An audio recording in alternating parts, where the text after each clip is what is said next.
ఆధునిక హంగులతో తీర్చిదిద్దబడిన VR high స్కూల్ను రాష్ట్ర ఐటీ మానవ వనరుల శాఖ మంత్రి నారా లోకేష్ ప్రారంభించారు. ఈ సందర్భంగా ఆయన వేమిరెడ్డి ప్రభాకర్ రెడ్డి దత్తత తీసుకున్న కేఎన్ఆర్ హై స్కూల్ పనులకు శంకుస్థాపన చేశారు. ఆర్ఎస్ఆర్ కన్స్ట్రక్షన్ ఆధ్వర్యంలో మూలపేటకు చెందిన మున్సిపల్ హై స్కూళ్లకు శంకుస్థాపన చేశారు.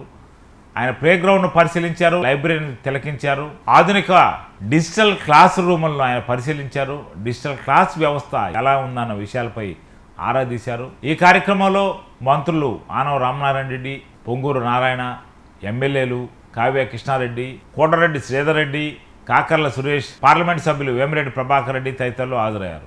మాట నేర్పించేది అమ్మ, నడక నేర్పించేది అమ్మ, బాధ్యత కూడా నేర్పించేది అమ్మ, మన కోసం జీవితం మొత్తం త్యాగం చేసేది మన అమ్మ, భూమి కంటే ఎక్కువ భారం మోసేది మన అమ్మ.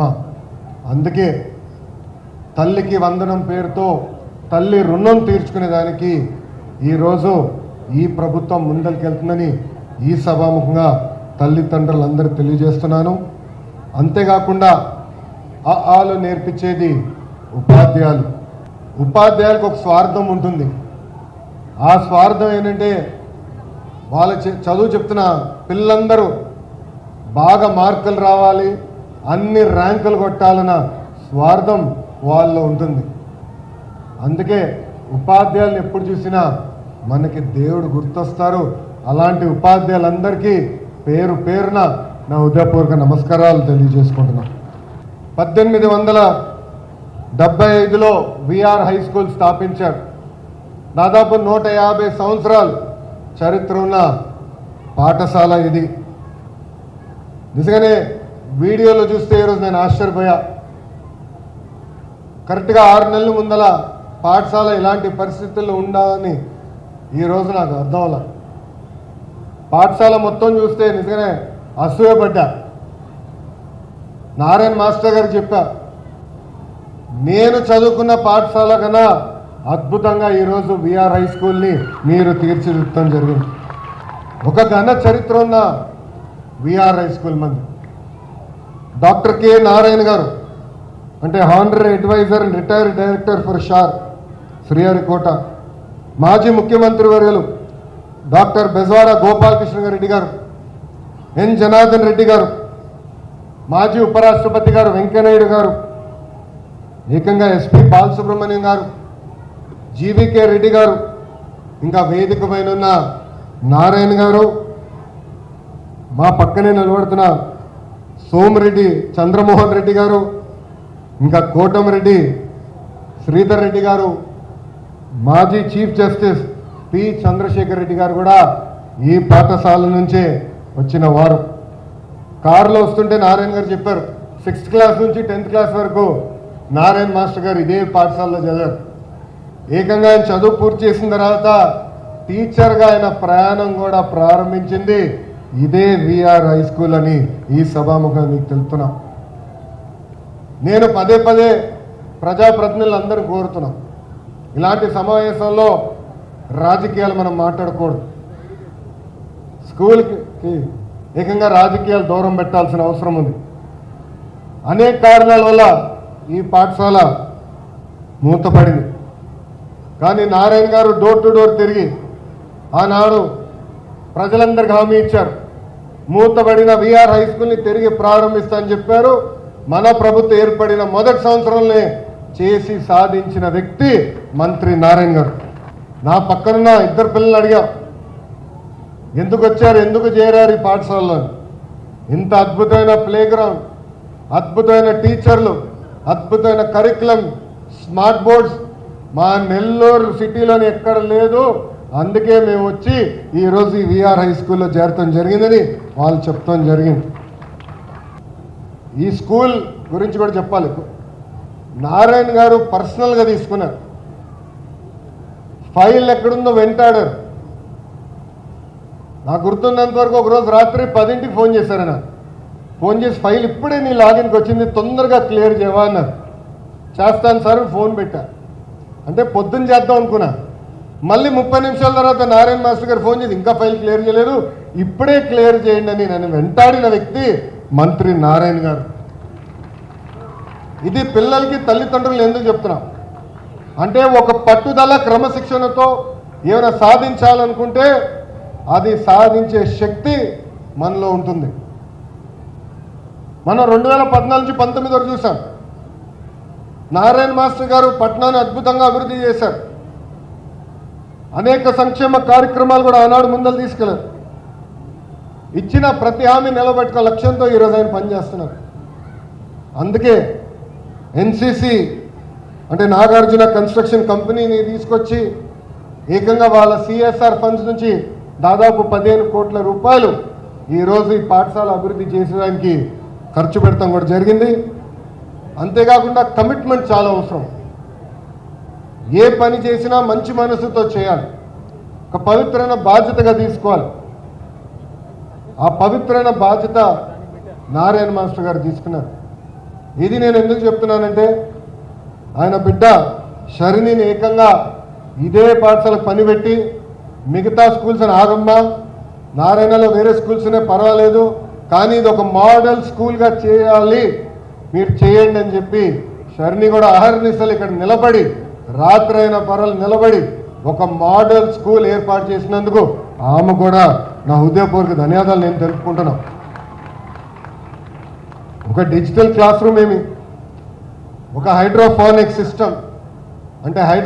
సిస్టమ్ అంటే నీరుతో చెట్లు పెంచుతాం, పంట పండిస్తాం. పిల్లలకి మెరుగైన టెక్నాలజీ తెలియాలని బహుశా నాకు తెలిసినంత వరకు దక్షిణ భారతదేశంలోనే మొదటిదో రెండో పాఠశాల ఒక హైడ్రోఫోనిక్ సిస్టమ్ ఏర్పాటు చేస్తాం. అలాంటి అద్భుతమైన కార్యక్రమాలు మా చెల్లమ్మ చేసింది.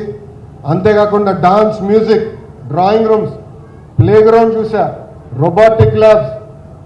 వాస్తవంగా ఆంధ్ర రాష్ట్రంలో ఏ పాఠశాల లేని వసతులు ఈరోజు విఆర్ హై స్కూల్లో వాళ్ళు అందిస్తాం జరిగింది. ఒక మాటలో చెప్పాలంటే నేను అసూయపడుతున్నా. మా మంగళగిరి నియోజకవర్గంలో కూడా నిడమరు పాఠశాలను నేను దత్తకు తీసుకున్నా. సో మాస్టర్ గారితో నేను పోటీ పడాలా ఈ రోజు నుంచి. అడ్మిషన్స్లో కానీ, మౌలిక సదుపాయాల్లో కానీ, కరికులంలో కానీ, రేపు రాబోయే రోజుల్లో రిజల్ట్స్లో కూడా మన మాస్టర్ గారితో పోటీ పడతాం. ఈరోజు గౌరవ ముఖ్యమంత్రి నారా చంద్రబాబు నాయుడు గారు P4 అని తీసుకొచ్చారు. P4 ఉద్దేశం ఒకటే, సంక్షేమ కార్యక్రమాలతో పాటు సమాజంలో ధనవంతులు ఎవరైతే ఉన్నారో వాళ్ళు నిరుపేద కుటుంబాలని దత్తకు తీసుకుని వాళ్ళని శాశ్వతంగా పేదరికం నుంచి బయటికి ఎట్టి తీసుకురావాల లక్ష్యంతో వాళ్ళందరూ పనిచేయాల్సిన అవసరం ఉంది. విద్య అవ్వచ్చు, ఉపాధి అవకాశాలు అవ్వచ్చు, స్వయం ఉపాధి మోడల్స్ అవ్వచ్చు.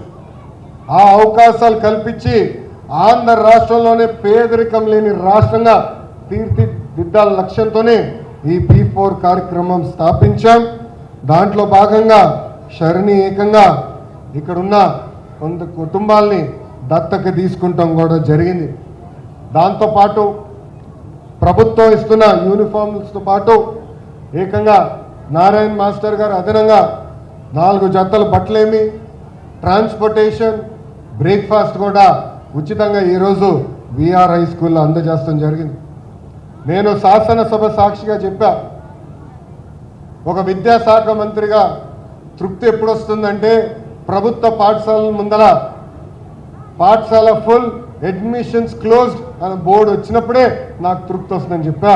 అలాంటిది 6 నెలల్లో చేసి చూపించిన వ్యక్తి మాస్టర్ నారాయణ గారని ఈ సభాముఖం మీ అందరూ తెలుపుకుంటున్నా.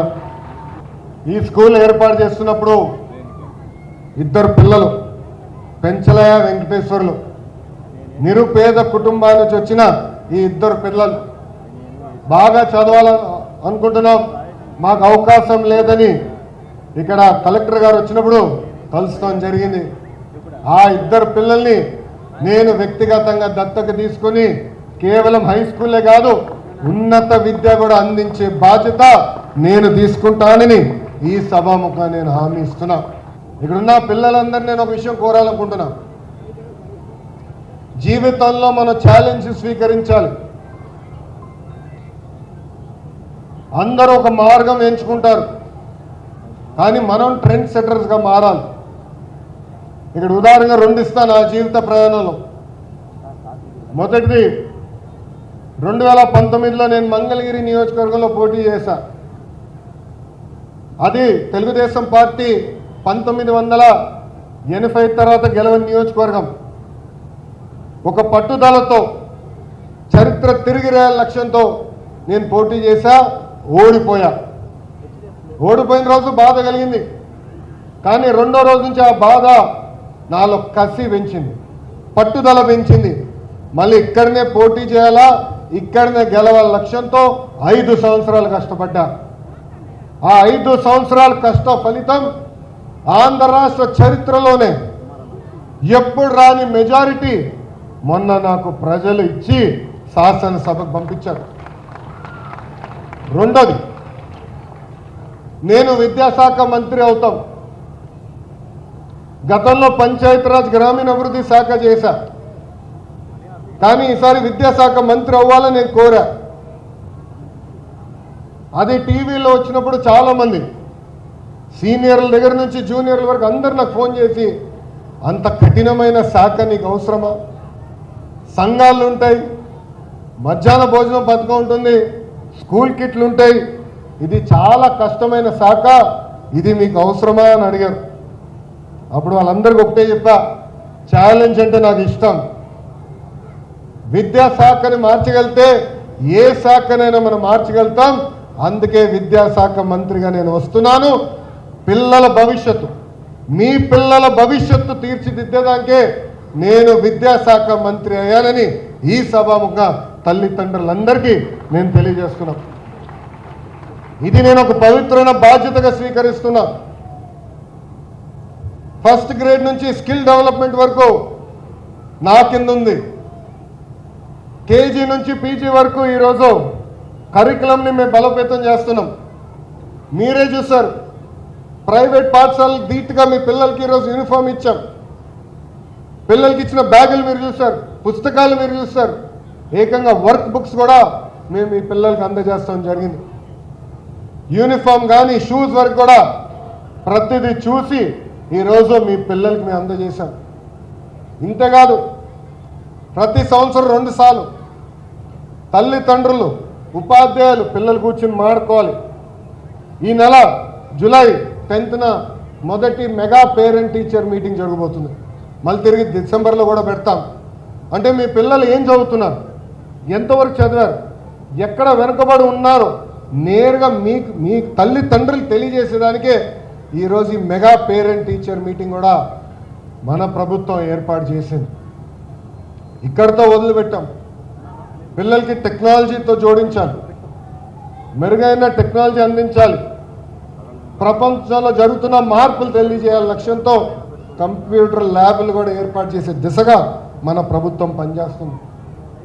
మీ అందరికీ తెలుసు, మధ్యాహ్న భోజనంలో కూడా గౌరవ ముఖ్యమంత్రి గారు ఈ సంవత్సరం నుంచి సన్నబియ్యం ప్రవేశపెట్టారు. దాని వెనకాల ఒక కారణం ఉంది. గతంలో డిసెంబర్ మాసంలో పేరెంట్ టీచర్ మీటింగ్ జరిగింది. జనరల్గా ముఖ్యమంత్రి గారు పాఠశాలలకు వస్తున్నారంటే చాలా చర్చ జరుగుతుంది. నాకు ఫోన్ చేశారు అధికారులు, ఫోన్ చేసి గౌరవ ముఖ్యమంత్రి గారు ఇక్కడనే భోజనం చేస్తారు, ఏం పెట్టాలని అడిగారు. అప్పుడు వాళ్ళు ఒకటే చెప్పా, పిల్లలకి రోజు ఏ భోజనం పెడుతున్నామో అదే భోజనం గౌరవ ముఖ్యమంత్రి గారికి మనం పెడదామని చెప్పా. ప్రత్యేకంగా టేబుల్ ఏర్పాటు చేయాలా, ప్రత్యేకంగా కుర్చీలు ఏర్పాటు చేయాలా, మన పిల్లలు కింద కూర్చుని భోజనం చేస్తారు. అదేవిధంగా గౌరవ ముఖ్యమంత్రి గారు కూడా కింద కూర్చునే భోజనం చేస్తారని నేను చెప్తాను జరిగింది. ఇది మీ అందరికి ఎందుకు చెప్తున్నానంటే, ఆ భోజనం తినిన తర్వాత నేను గౌరవ ముఖ్యమంత్రి గారు హెలికాప్టర్లో 30 నిమిషాలు ప్రయాణం చేశా. ఆ 30 నిమిషాలు మన పిల్లలు తింటున్న భోజనం గురించి మాట్లాడారు. ఆయన నాకు తెలియజేశారు, అన్నం బాగాలేదు, నాకేం నచ్చలేదు, ఇది మీరు మార్చాలి, పౌష్టిక ఆహారం పిల్లలకి అందజేయాలి లక్ష్యం అని ఆయన చెప్పారు. అందుకే ఈరోజు సన్న బియ్యం కూడా మీ పిల్లలకి అందిస్తాం కూడా జరిగింది. నేను విద్యాశాఖ మంత్రి అయినప్పుడు మంత్రి నారాయణ మాస్టర్ గారు వచ్చిన పక్కన కూర్చున్నారు. బయట ప్రపంచం అందరూ అనుకోవచ్చు నారాయణ మాస్టర్ గారి లక్ష్యం ప్రభుత్వ పాఠశాలలు మూసేయాలని, కానీ అది కాదు. ఆయన లక్ష్యం ఒకటే, ప్రభుత్వ పాఠశాలను బలోపేతం చేయాలి, మెరుగైన విద్య ప్రభుత్వ పాఠశాలలో అందజేయాలని. అందుకే నా పక్కన కూర్చుని ఆయన ఒకే ఒక మాట చెప్పారు, మీరు ఎన్ని సంస్కరణలు తీసుకొచ్చినా ఒక్క క్లాస్ ఒక టీచర్, అంటే ఒక్క క్లాస్ ఒక టీచర్ తీసుకొస్తేనే ప్రభుత్వ విద్యా వ్యవస్థ మెరుగుపడుతుందని చెప్పారు. మన ప్రభుత్వ అధికారులు వచ్చినప్పుడు కేవలం 1200 పాఠశాలలు ఉంటే ఈరోజు నేను గర్వంగా చెప్తున్నా 9600 పాఠశాలలో 1 క్లాస్ 1 టీచర్ ఈరోజు మేము అందిస్తాం కూడా జరిగింది. మెగా డిఎస్సి ఏర్పాటు చేశాం, ఉపాధ్యాయుల పోస్టులను భర్తీ చేస్తున్నాం. మొదటి విడతలో 16,347 పోస్టులు కూడా మేము భర్తీ చేస్తాం జరిగింది. రాబోయే రోజుల్లో కూడా పోస్టులని ఒక పద్ధతి ప్రకారం భర్తీ చేస్తామని తెలియజేస్తాం జరుగుతుంది. ఉపాధ్యాయులు కూడా తెలుసు, మీకోసం ప్రత్యేకంగా టీచర్ ట్రాన్స్ఫర్ యాక్ట్ తీసుకొచ్చా, సీనియారిటీ లిస్ట్ ఫిక్స్ చేశాం. ఎప్పుడు లేని విధంగా మీరు ఎవరు చుట్టూ తిరగాల్సిన అవసరం లేని విధంగా ఏకంగా మొన్న దాదాపు 4,477 ఉపాధ్యాయులకి ప్రమోషన్ ఇచ్చాం. ఆన్లైన్ మెకానిజం ద్వారా 66,000 మంది ఉపాధ్యాయులు కూడా ప్రభుత్వం ట్రాన్స్ఫర్ చేసింది.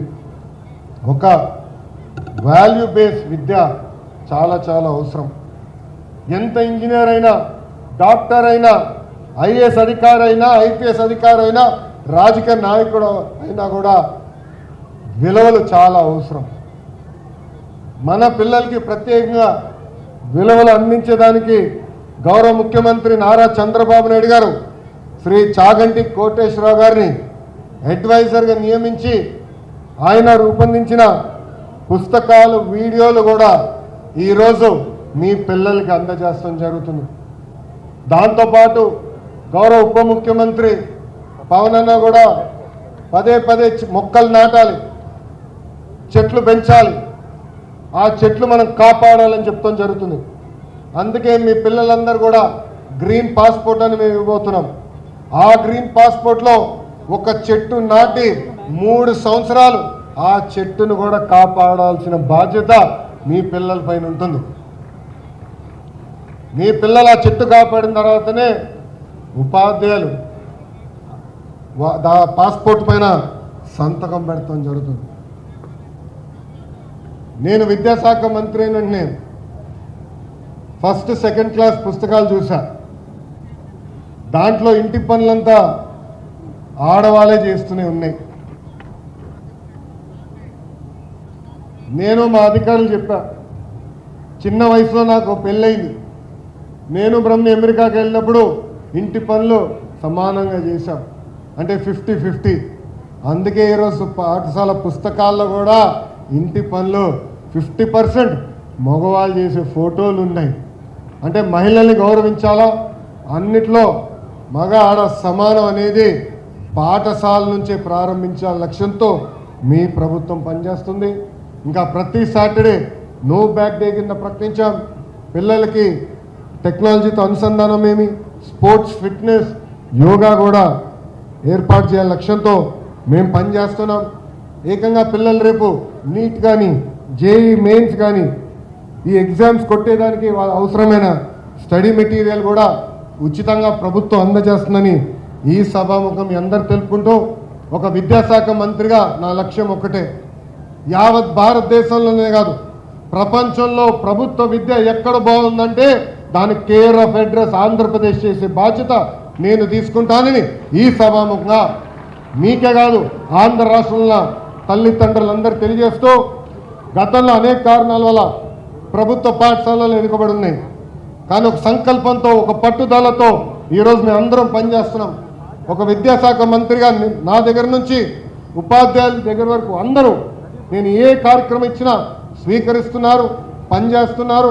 మన పిల్లలకి మెరుగైన భవిష్యత్తు అందజేయడానికి అహర్నిశలు కష్టపడుతున్నారని ఈ సభాముఖం మీ అందరు తెలుపుకుంటూ, నిజంగానే గౌరవ మంత్రివర్యుల్ని నారాయణ గారిని సభాముఖంగా నేను అభినందిస్తున్నా. నిజంగా ఆశ్చర్యపోయే విధంగా మీరు ప్రభుత్వ పాఠశాలను తీర్చిదిద్దారు. ఇదే విధంగా 175 నియోజకవర్గాల్లో 175 లీప్ పాఠశాలను ఏర్పాటు చేసే లక్ష్యంతో మీ ప్రభుత్వం ఉంది. రాబోయే 5 సంవత్సరాలు ఈ స్థాయిలో కనీసం ఒక్క పాఠశాలను ఏర్పాటు చేస్తామని ఈ సభాముఖంగా మీ అందరికి తెలుపుకుంటూ మీ